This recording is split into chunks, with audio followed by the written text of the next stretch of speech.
All television and radio stations in the United States will now cease their regular programming.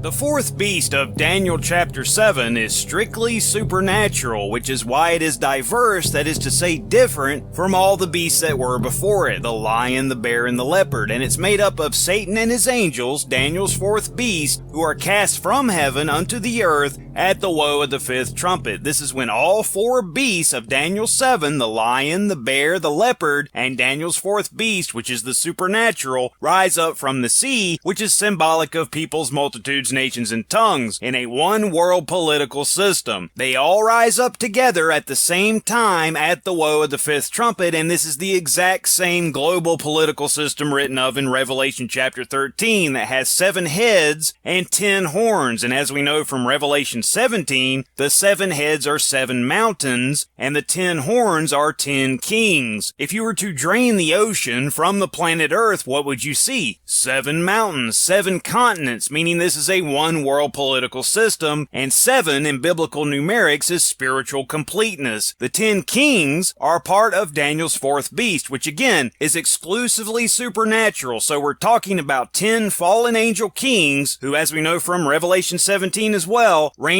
1 hour with the beast, the hour of temptation, as it's called in Revelation chapter 3, a 5-month period. It was 7 years, but it's been shortened to 5 months, as we know from Revelation 9, and that locust army you see written of there are Satan's angels. This political beast will be like unto a leopard, which is symbolic of the Kenites and their 4 hidden dynasties of education, economics, politics, and religion, the infrastructure of this one world system, with the 4 hidden dynasties having already been established beforehand, but it is only at the woe of the fifth trumpet that the leopard comes into being. Now, the shadow government of the Kenites is the he-goat of Daniel 8, with the horn of the he-goat, in my opinion, being symbolic of the United Nations, which will provide the skeletal structure for the actual one-world political system, the real New World Order. The he-goat becomes the leopard at the woe of the fifth trumpet. The Christian nations become the lion, and the communistic and Islamic nations become the bear when Daniel's fourth beast, Satan and his angels, are cast from heaven to the earth at the woe of the fifth trumpet. Notice in Daniel 7, the 4 winds are mentioned there before you see those 4 beasts rise up out of the sea. The 4 winds is always speaking of the hour of temptation, that 5-month period. Notice Christ said that when he returns, he'll send his angels to gather his elect from the 4 winds at the end of that hour of temptation. So the 4 winds always means that 5-month-long hour of temptation. The Christian nations right now are separate. Ephraim, which is the British Commonwealth of Nations, Judah, which is Germany, and Manasseh, which is the United States of America. You can even see the world wars written of in Isaiah chapter 9, Ephraim, Manasseh, Manasseh, Ephraim. Together they will be against Judah. And who did the United States and the British Commonwealth fight in the world wars? Germany, which is Judah. But at the woe of the fifth trumpet, they merged together into the lion of Daniel 7, Ephraim, Manasseh, and Judah, the king of the south of Daniel 11, symbolizing all 12 tribes as well as those grafted in. The Christian nations, Jacob, the bear, headed by Esau, which is Russia of today, whose name was also Edom, which means red, that red nation, as in Red Square, Moscow, the headquarters of world communism. And don't let anybody deceive you about that. Look at their Duma. They still have a hammer and sickle on the front of their parliament building, so it's a no-brainer that they're still communistic. They're just crypto-communists now, not openly, but they still are, and are the secret headquarters of world communism, with Red China, who's still very much communistic openly, being one of their key allies. So Edom means red, that red nation, and that same confederacy between Edom and the Islamic nations written of in Ezekiel 38, where Russia there is called Gog, the chief prince of Meshech and Tubal. That word chief is Rosh in the Hebrew, as in Russia, and Meshech and Tubal is pointing toward Moscow and Tobolsk, the 2 capitals of Russia. That's Esau, who was always cursed to live away from the fat of the land. There you go. Look Look at Russia, as opposed to Jacob, who was blessed to always have plenty of everything. Look at the United States and the other Christian nations. Again, they're not the bear until the woe of the fifth trumpet, but you can see the alliance between Esau and Ishmael formulating already. Remember that Esau married one of the daughters of Ishmael all the way back in the book of Genesis, so there you have it. So the lion is Jacob and the bear is Esau, headed by the United States and Russia, the two world leaders, the two superpowers as they're known. But as we know from Genesis as well, the twin brothers Jacob and Esau struggled together even in their mother's womb, and God told her, the mother of Jacob and Esau, Rebekah, 2 nations are in your womb, and the elder shall serve the younger, and so it is. So what we see going on in the world today is the merging of the United States and Russia, setting the stage for the trigger, which is the woe of the fifth trumpet, whenever Satan and his angels are cast from heaven unto the earth, and you can read of that in Revelation chapter 12. Woe unto the inhabitants of the earth and of the sea, and that political system rises up out of the sea, which is symbolic of people, and in the middle of that 5-month period, Satan appears as the Antichrist, and he rises up out of the earth. Woe unto the earth and to the sea. At the woe of the fifth trumpet, the one world political system emerges, then it's wounded to death, and then Satan appears as the false Christ at the woe of the sixth trumpet, with the true Christ not returning until the woe of the seventh trumpet. So understand the 3 woe trumpets, and you shouldn't have any problem understanding our Father's word as far as the end is concerned.